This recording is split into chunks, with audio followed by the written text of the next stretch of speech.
So we top and we tail the onion. That means you remove that. Then you peel the onion, okay? Okay, so 3 onions. For 1 pot of soup, I usually use 3 onions. So, I don't know if you guys call this a fry pan or a saucepan or whatever. This was always one size pan. You can make everything in it. You can make your sauces in it. You can make your whole soup in it. So this pan, and then we have one other pan. You know how I told you there's 2 essential knives in the kitchen? This is your 1 essential pot, and the other one is a stock pot that's just taller. So we just cube the onion. Drop it in your food processor, okay? Just like cut one way across, the other way. So you got pieces about this big, right? We're okay with that? Okay, so you want to just cover the onions until the blade is covered, okay? So you can't go too high in this basket, just until the top blade, okay? And then we are going to hit pulse. Stop. And it's going to toss it, and it's going to give you nice little min-sized pieces. You have to be careful. If you run your food processor too long, the juice of the onion will come out, okay? And that's what stings our eyes, but that's also where a lot of the flavor is. So we do not want to separate the juice. I want your onions to look like that, okay? If they look liquidy, you've gone too far. So it's not going to taste the same. You wonder why my soups taste so good? It's not because I do something randomly secret. It's because I care enough to treat every single vegetable in my soup as the awesome creation that it is. And so, just like your children, they all need slightly different dealings with, right? So the onions, they cannot have their onion release. That's just what an onion demands. And we give it to the onion. Okay, to the onion, we always use a bit of coconut oil. Now you're probably gonna ask me to measure. I'd say usually probably 4 tablespoons, okay? And we can always add more if we need to. So once you add the thing, we want, I know it seems reverse, but we want the onions to shed their juice now. So we don't want to take the juice out in the food processor, but we want them to shed their juice. So you add salt, okay? The salt will make the onions release their juice, but they have to be releasing the juice under heat. I don't know why. So I don't know all the answers, but I just know that if you want your soups to taste good, that's what you do, okay? So, did you salt the beans, honey? You did or didn't? So we don't usually salt our beans.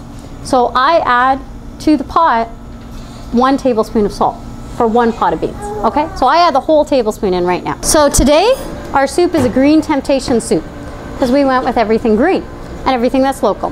So we went with green zucchinis, we went with long green beans, and then this here is a plant green that's coming up now. It's called sorrel, and it has a lemony taste to it. So instead of using sorrel, you can use kale or chard, or instead of using any of these vegetables, like for example, if you want to use carrots and whatever else, you can. So this is not like a set guideline. I just always recommend that in addition to your onions, garlic, you have to have 3 veggies. That's just me, okay? So if you notice that your pan, as the juice starts to evaporate, I usually add this is going to be 2 tablespoons, okay? Just a little bit more oil. There you go. There's probably more like 1. Okay, so we've got our 3 things that we're going to deal with today. Number 1 is our sorrel, okay? And I strip the sorrel. So we tell interesting stories. You just grab it like this. Our zucchini, we top and we tail it. And we're using 5 zucchinis in this recipe. So the beans, what I do is I take the ends off of them. I don't know how important that is, but see, when you look at them like that, it just kind of looks dirty. And if you ended up with just a small piece of the end like that, I just don't think it would look nice. So it might not make a difference, but I do. I might not necessarily take the tips off if the tips don't look bad, but on one end, wherever the farmer has bunched it with the elastic, I take them, I line them up, and because I'm lazy, I just chop it. Me too. And then I throw the whole thing. But at the top where the farmer hasn't banded it, they're varying sizes. So usually I have to do those ones, like kind of take them off the edge. So the green beans, you want to cut into, I call them finger-sized pieces. So as though they were a regular bean, okay? So no longer than your finger, please. Okay, And then it's the same rule as with the onions. Now, do you smell the onions? Now the onions, no, but now the onions smell good. Did you notice up to this point, the onions did not smell good, right? This is how long you need to cook your onions. If your onions don't emit this aroma like, oh, slightly caramelized, that's why, because they're sweet from the red sweetness, you haven't cooked your onions long enough.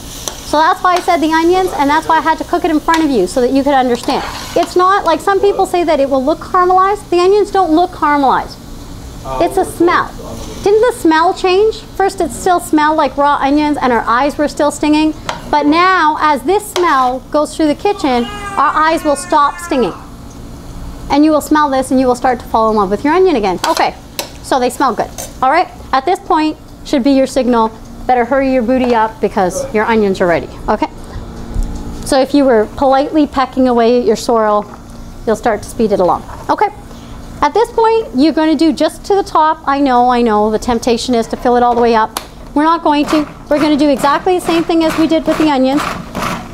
Pulse, just rest. 1 second, you know, half a second in between. Just make sure you keep tossing. There we go. And the beans are the hardest part, so I do those first because I have the most amount of patience with the first ingredient. There we go. Yeah, the more you do something, you're like, okay, let's get on with this already, right? Okay, so this is what it looks like.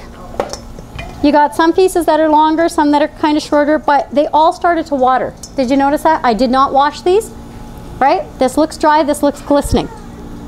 Needs to look glistening when it comes out of your S-blade. At this point, if they start to stick at the bottom, that's when, remember I told you I add a little bit more oil? That's when I add the oil. So I added a little bit beforehand. You can add just a drizzle more. Okay, and same thing with the zucchini now. Most of the pieces are going to look like this, you know, kind of minced. Now sorrel, same thing. I always get greedy, want to do a bunch. Probably going to have to do it in 2. There you go. So now your onions will start to stick a little bit at the bottom, and they will smell caramelized. It's just the way it is. If anybody wants to come up and see this little bit, see in that center spot, they'll start to stick. You're waiting for that. Okay, you're waiting for your onions to start to stick at the bottom. At that point in time is when they're begging you for their next friend, which is the tomatoes. Okay, so these tomatoes are getting a little bit old on us, but remember what I said. These tomatoes don't have to be perfect because we're putting them in soup. And you want them to be ripe because that's when they're going to have the most flavor. Okay, so we have 5 tomatoes. I'm going to move this aside. I'm just going to kind of roughly chop them and throw them back in. And our onions are, like I said, begging for it. And at this point, you can pile it up because we're going to mash the tomatoes until they're like a sauce. And what that does, if your onions, like these ones, have kind of made a little mark on the bottom of your pan, it'll make your onions brown as soon as you add the tomatoes because the tomatoes releases that and it picks up all the burnt stuff off the bottom of your pan. So that's why you put the tomatoes in next. So at this point, it's not pulse, it's just on because we want it to be a sauce.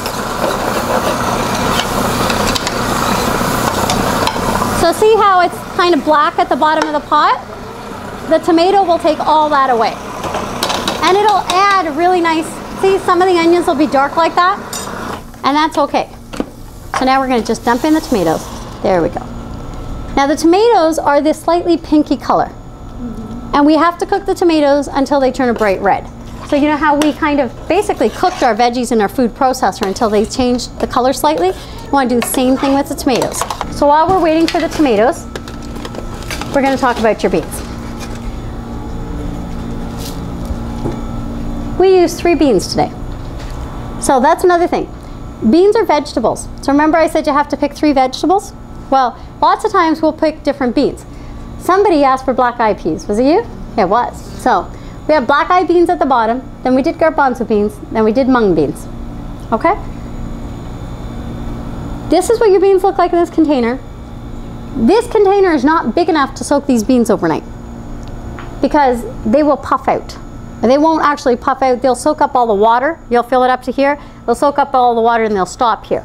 But you didn't give it enough room. So if you had put half a cup, you would have half a liter, you would have been fine at 2. So it's 1/4 beans, 3/4 water. Okay? That's how much water you need to soak your beans in overnight. After you wash it all out, then you put it into a pot like this. And you make sure that you add twice the amount of water that you have. So right now, by feeling, I've got this much beans in here. I've got this much water in here. I will show you one day at Organic Fresno when we have a class there. When you turn the heat on, you want to turn it on to full. You want to turn it on to high when you start cooking your beans. And a scum cloud will start to appear on your beans, okay? And the scum cloud will erupt like a volcano. So at the time when it's first cold, you won't notice it, but it will start to erupt. It'll start to come up like this, and then it'll run down the sides if you weren't standing right there. That's why this pot, that's why I brought the physical pot. See all this stuff that came down the sides? That's from that scum cloud. We remove the scum cloud. So it comes up like this. At that point, I start scooping it all off. I turn it down just a little bit as I'm scooping it off. As soon as I'm done scooping it off, I turn it back up again. And there's usually a second layer of a scum cloud, okay? So usually twice that happens. The first scum cloud is really big and definitive. You can't miss it, you scoop it off.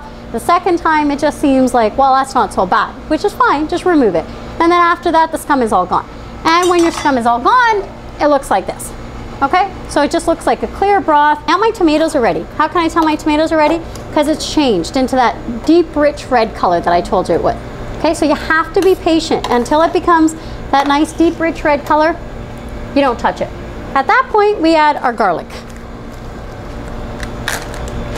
And we do 1 tablespoon of garlic. So exactly the same amount of salt you used is the same amount of garlic, 1 heaping tablespoon. So it's the same amount of garlic, same amount of black pepper, same amount of salt. And we mix it up. Okay, at this point, yeah, I fold in till that container's at the bottom line, you know, of the lip. I fold in my vegetables. I just want to slightly warm them. I'm not trying to cook my vegetables because I want my vegetables to retain their nutrition, okay? I just want to make sure that they're mixed in nicely with the onions right now. And we're just blending those onions and the garlic into the rest of the veggies. As soon as I've done that, I take it off the heat. We're going to bring that over and we're going to fold our vegetables into the cooked beans. And our soup is ready. And then we mix it, and now it seems the perfect consistency, doesn't it? Now it's not runny anymore, it's still got some liquid, and it's chock full of vegetables. Needs that other tablespoon of salt. So if it needs a tablespoon of salt, what other 2 spices does it need? Pepper and garlic. Okay? However much salt you needed, that's how much more garlic and pepper you need. We're happy.